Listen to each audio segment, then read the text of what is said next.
Jung discovered 7 psychological environments that destroy 90% of people's mental strength. These aren't physical places. They're mental traps you enter every day without realizing it. Most people spend years in these spaces, wondering why they feel drained, anxious, or lost. They blame themselves, but Jung knew the truth. Certain environments literally rewire your brain to work against you. In 1961, Jung treated a patient who seemed perfectly normal but was slowly losing his mind. Jung traced the problem back to 7 specific psychological spaces this man inhabited daily. Once Jung helped him recognize and escape these mental traps, his patient transformed completely. Today, I'll show you exactly which places are breaking your mind, how to recognize when you're trapped in them, and Jung's escape protocol that can save your sanity. Because what Jung discovered about these dangerous spaces will change how you see every relationship, every room, and every decision for the rest of your life. The first and most dangerous place Jung identified is the echo chamber, where every voice around you mirrors your own thoughts, beliefs, and biases back to you until they feel like absolute truth. Jung's patients spent hours each day in social clubs and political gatherings where everyone shared his exact views, fears about social changes, and anger towards certain groups. He thought he was staying informed, but Jung realized he was getting psychologically poisoned. Here's what happens to your brain in an echo chamber. Your neural pathways literally weaken.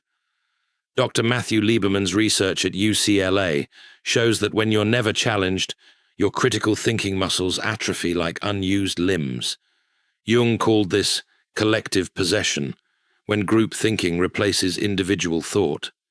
The patient stopped questioning anything because questioning felt like betrayal.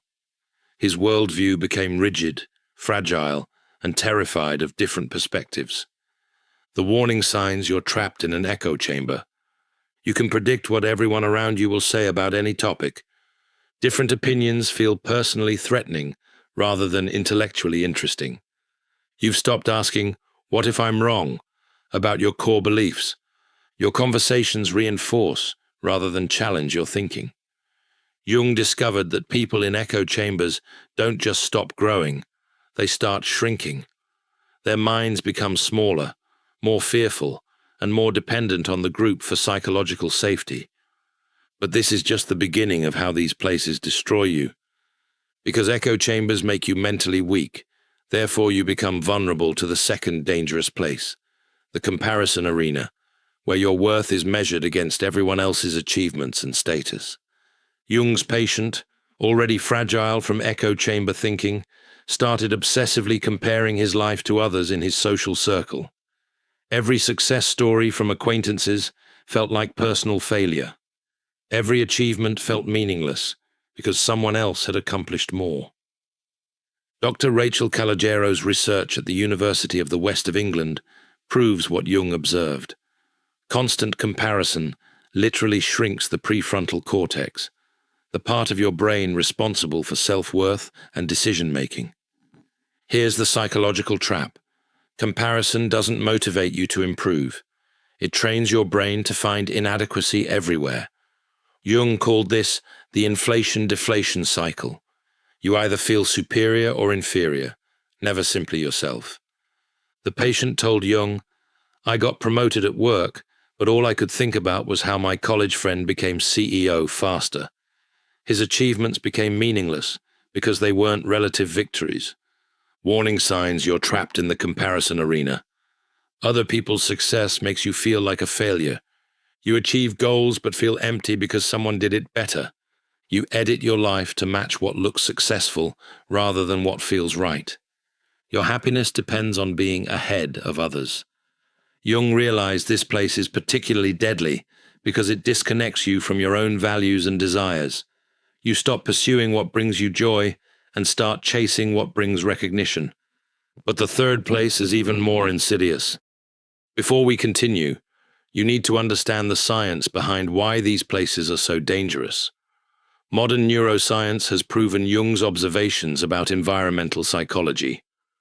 Dr. Daniel Siegel's research shows that toxic psychological environments trigger chronic cortisol release, which literally shrinks your hippocampus, the brain region responsible for memory and emotional regulation. But here's what Jung understood before neuroscience could prove it. These places don't just damage you temporarily. They rewire your default mental state. Spend enough time in toxic psychological environments, and your brain starts recreating their patterns even when you're alone.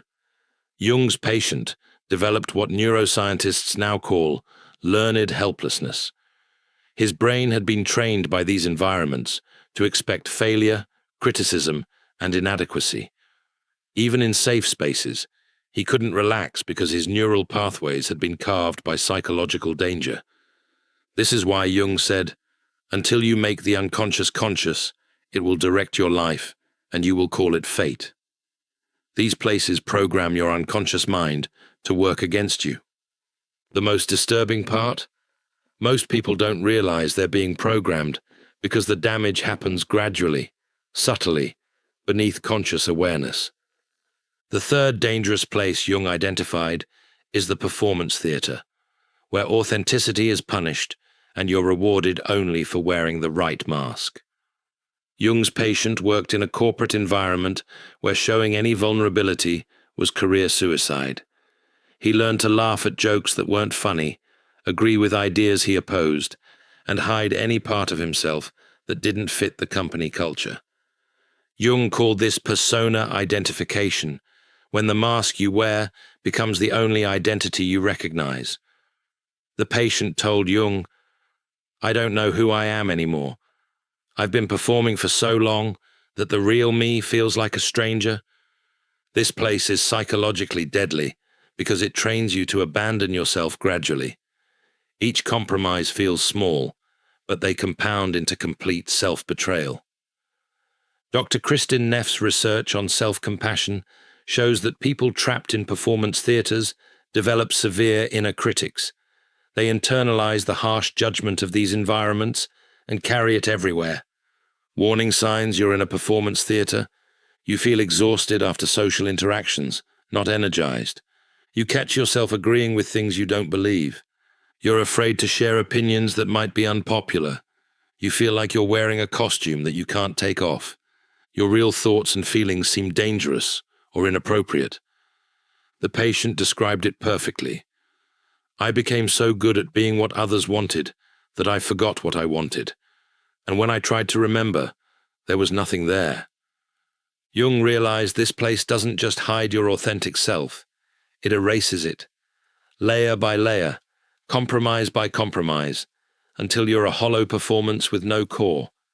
Because performance theaters teach you to hide your real self, therefore you become trapped in the fourth dangerous place, the silent suffering space, where emotional needs are buried under the illusion of stability. Jung encountered this constantly in his practice. Patients from perfect families, where love was assumed but never expressed, where problems were ignored rather than addressed, where keeping up appearances mattered more than genuine connection. The patient Jung treated came from exactly this type of family.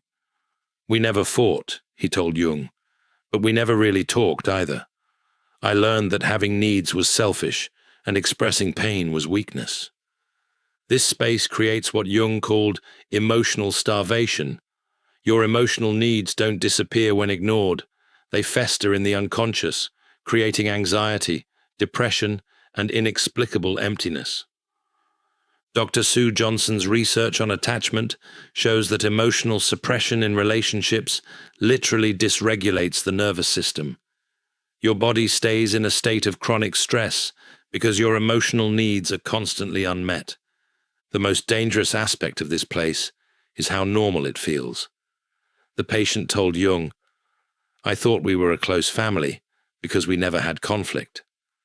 I didn't realize that avoiding conflict also meant avoiding intimacy." Warning signs you're trapped in silent suffering. You feel lonely even when surrounded by people. You've learned to cope with pain rather than heal from it. Asking for emotional support feels selfish or weak. You have strong feelings but nowhere safe to express them. Peace in your relationships feels brittle, like it could shatter if you're too honest. Jung discovered that people in this space develop a profound disconnection from their own emotional reality. They know something is wrong, but can't name it, because naming it would break the family or group's unspoken rules. The fifth dangerous place is the exact opposite of silence, the chaos storm, where constant mental stimulation drowns out your inner voice until you can't hear yourself think. Jung's patient lived in this state constantly, newspapers demanding his attention, radio programs feeding anxiety, social gatherings draining his energy, work demands following him home. He filled every quiet moment with reading, conversation, or activity because silence felt unbearable. But Jung realized this wasn't preference, it was avoidance. The patient was afraid of what he might discover in stillness, unresolved pain, difficult decisions, or parts of himself he didn't want to face. Dr. Adam Ghazali's research at UCSF shows that chronic mental stimulation literally impairs your ability to form coherent thoughts and make clear decisions. Your prefrontal cortex becomes overwhelmed and starts making impulsive choices just to reduce cognitive load. Jung called this psychic fragmentation, when your attention is so scattered that you lose the ability to integrate experiences into wisdom. The patient consumed enormous amounts of information, but couldn't make sense of any of it. Here's the trap. Chaos becomes addictive. Your brain adapts to high stimulation and starts craving more intense input to feel normal. Quiet moments trigger anxiety because your nervous system has forgotten how to self-regulate. Warning signs you're trapped in the chaos storm. Silence makes you immediately reach for a book, newspaper, or turn on the radio. You have strong opinions about everything, but deep understanding of nothing. You feel busy, but can't remember what you accomplished.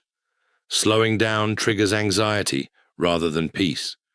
You consume information constantly, but feel empty inside. The patient told Jung, "I stay busy because when I stop, all the things I'm avoiding catch up with me, but I'm so tired of running." Because the chaos storm teaches you to avoid your inner voice, therefore you become vulnerable to the sixth dangerous place, the self-abandonment chamber, where you systematically ignore your own needs, instincts, and truth. This is the most insidious place because it happens gradually. You say yes when everything inside screams no. You stay in relationships that drain you because leaving feels harder than enduring. You choose comfort over authenticity, safety over growth. Jung's patient described it perfectly. "I became so good at ignoring my gut instincts that I stopped having them. I made every decision based on what others expected, what seemed practical, or what would avoid conflict."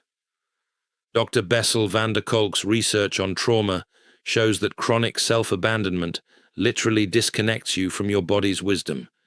You lose the ability to recognize what you need, want, or feel, because those signals have been consistently overridden.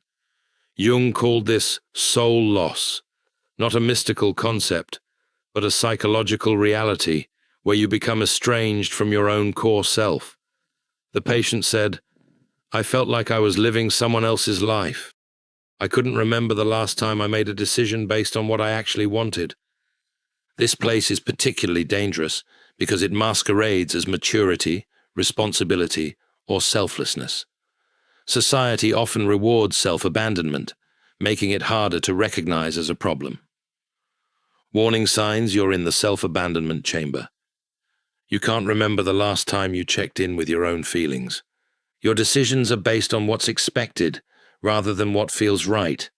You've stopped having preferences about things that used to matter to you. You feel like you're living on autopilot. When someone asks what you want, you genuinely don't know. Jung realized this place creates a terrifying emptiness. The patient told him, "I succeeded at everything I was supposed to want, but I felt completely hollow inside. I didn't know who I was beneath all the should-dos and have-tos." The seventh and most dangerous place Jung identified exists entirely within your own mind. The shadow basement, where you've locked away parts of yourself you're too afraid or ashamed to face. Jung's patient had spent years avoiding this internal space. Every time painful memories, shameful thoughts, or difficult emotions surfaced, he pushed them down into what Jung called the personal unconscious. But Jung discovered something terrifying. What you bury doesn't stay buried. It grows stronger in the darkness, influencing your behavior in ways you don't understand. The patient found himself sabotaging relationships, overreacting to minor slights, and repeating patterns he swore he'd never repeat. Dr. Peter Levine's research on trauma shows that unprocessed emotional content literally lives in your nervous system, creating chronic dysregulation until it's consciously integrated. Jung called this shadow possession, when the parts of yourself you've rejected start controlling your life from the unconscious. The patient told Jung, "I became everything I hate about my father, but I couldn't see it happening until the damage was done." The shadow basement is dangerous because avoidance gives these rejected parts more power, not less. They manifest as projection, addiction, sudden rage, or inexplicable self-sabotage. But here's what Jung discovered. The shadow also contains tremendous power and creativity. The patient's anger, once integrated consciously, became passionate advocacy. His sadness became deep empathy. His shame became fierce compassion for others struggling with similar issues. Warning signs you're avoiding the shadow basement. You have strong emotional reactions that surprise you. You repeat relationship patterns despite knowing better. You judge others harshly for traits you secretly fear in yourself. You have persistent anxiety or depression with no clear cause. You feel like you're fighting an invisible enemy inside yourself. Jung realized that healing requires descending into this basement, not with self-judgment, but with curiosity and compassion. Now that you can recognize these 7 dangerous places, how do you escape them? Jung developed what he called the individuation process, a systematic approach to psychological freedom. Step 1. Conscious recognition. You can't leave a place you don't know you're in. Jung's patient had to honestly assess which of these environments he inhabited daily. This requires brutal honesty, without self-judgment. Step 2. Environmental audit. Examine every space you regularly enter, physical and digital. Jung taught that awareness transforms unconscious influence into conscious choice. Ask yourself, does this environment help me grow or keep me small? Step 3. Strategic withdrawal. You don't need to abandon your life, but you must limit exposure to toxic psychological environments. Jung's patient started with small changes, limiting time in toxic social circles, setting boundaries with negative people, creating daily periods of solitude and reflection. Step 4. Conscious integration. This is where Jung's approach becomes revolutionary. Instead of just avoiding negative environments, you must consciously create positive ones. Seek out people who challenge you kindly, environments that support growth, spaces where authenticity is valued. Step 5. Shadow work.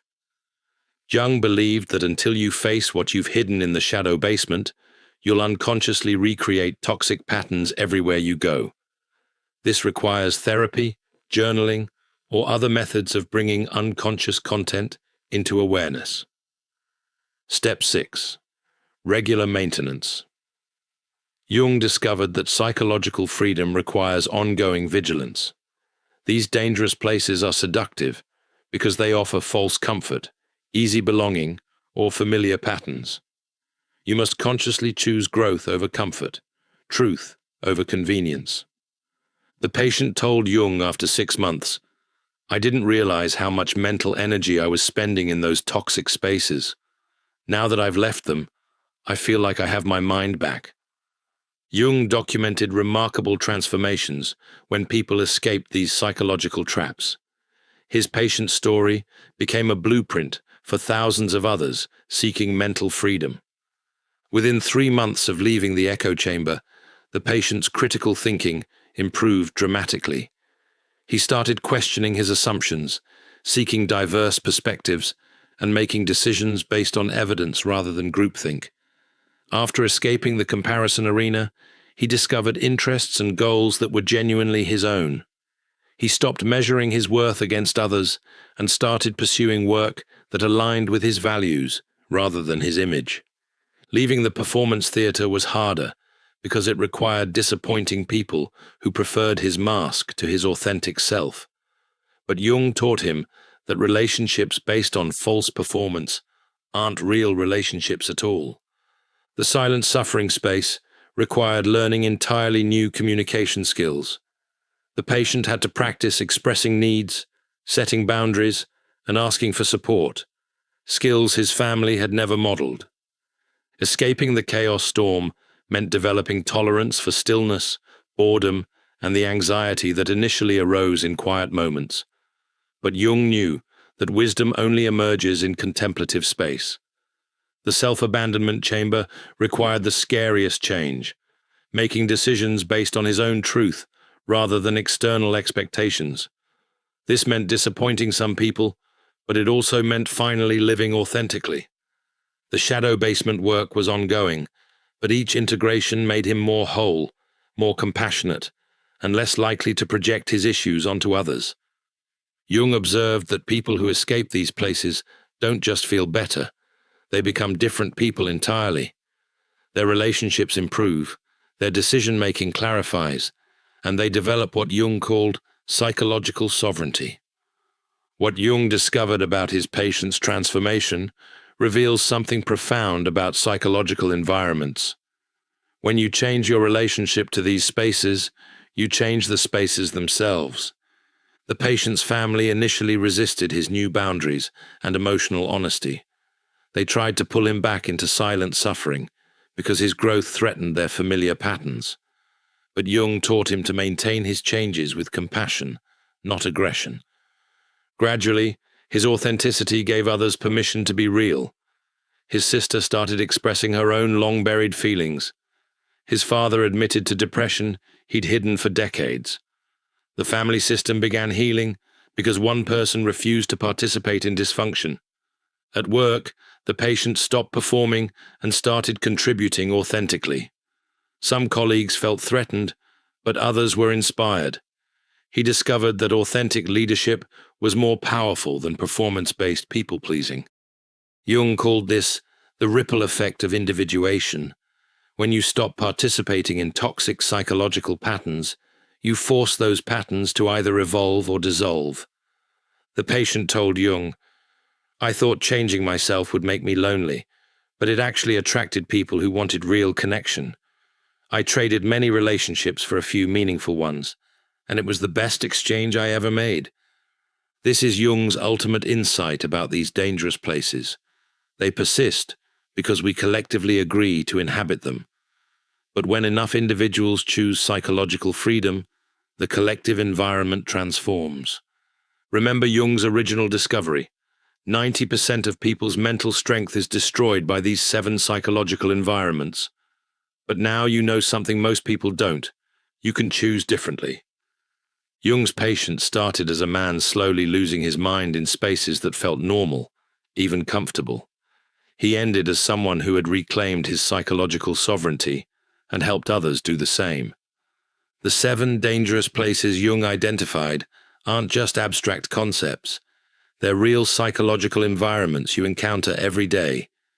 The echo chamber that confirms your biases while weakening your mind. The comparison arena that makes your achievements meaningless. The performance theater that rewards fake and punishes real. The silent suffering space that buries your needs under false peace.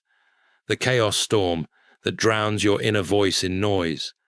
The self-abandonment chamber where you betray yourself gradually. And the shadow basement where you lock away parts of your soul. But Jung also showed us the way out. Not through escape or avoidance, but through conscious recognition, strategic choices, and the courage to grow beyond what's comfortable.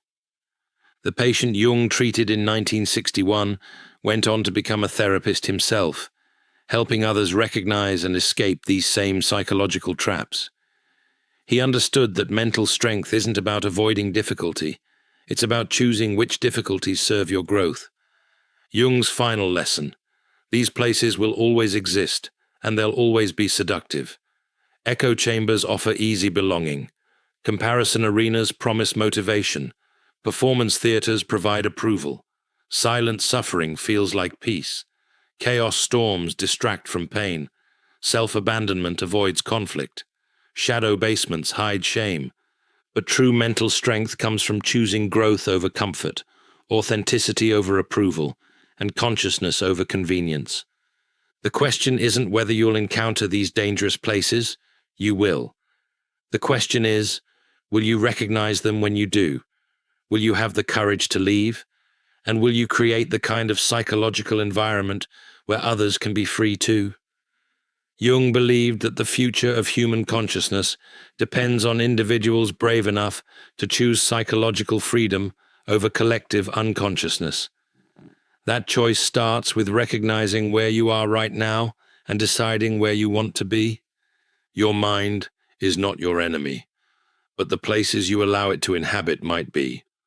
Which of these 7 dangerous places have you spent too much time in? Share your recognition in the comments. Sometimes naming where we've been is the first step towards psychological freedom. Don't forget to subscribe for more insights that can transform your relationship with your own mind. If you're ready to explore more of Jung's insights about psychological transformation, check out my video on the most dangerous Carl Jung psychology sign. Stay alert, where I reveal the warning signs that indicate someone is projecting their unconscious shadow onto you, and why immediate withdrawal might be your only protection. Thank you for watching. See you in the next dimension.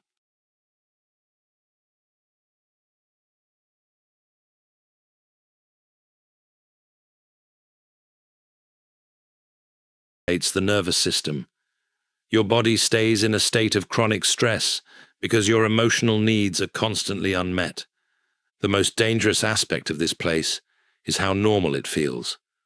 The patient told Jung, "I thought we were a close family because we never had conflict. I didn't realize that avoiding conflict also meant avoiding intimacy." Warning signs: you're trapped in silent suffering. You feel lonely even when surrounded by people. You've learned to cope with pain rather than heal from it. Asking for emotional support feels selfish or weak. You have strong feelings but nowhere safe to express them. Peace in your relationships feels brittle, like it could shatter if you're too honest. Jung discovered that people in this space develop a profound disconnection from their own emotional reality. They know something is wrong, but can't name it, because naming it would break the family or group's unspoken rules. The 5th dangerous place is the exact opposite of silence, the chaos storm, where constant mental stimulation drowns out your inner voice until you can't hear yourself think. Jung's patient lived in this state constantly.